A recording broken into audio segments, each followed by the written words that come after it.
67వ వచనం చదువు. శ్రమ కలగక మునుపు త్రోవ విడిచి తిని.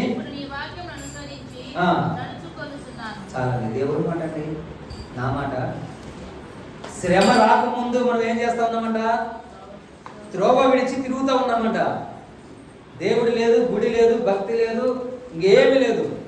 ఇంట్లో తల్లి లేదు, తండ్రి లేదు, భర్త లేదు, భార్య లేదు, పిల్లలు లేదు. మన ఇష్టానుసారంగా జీవిస్తూ ఉన్నాం. ఎందుకు? శ్రమ కలగనప్పుడు. శ్రమ కలిగినప్పుడు ఏం కలిగిందంట? చదువుమా.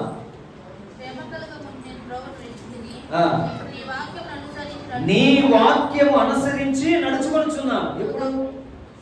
ఎప్పుడంట? శ్రమ కలిగినప్పుడు. శ్రమ లేనప్పుడు దేవుడి త్రోవ విడిచి తిరుగుతూ ఉన్నాము.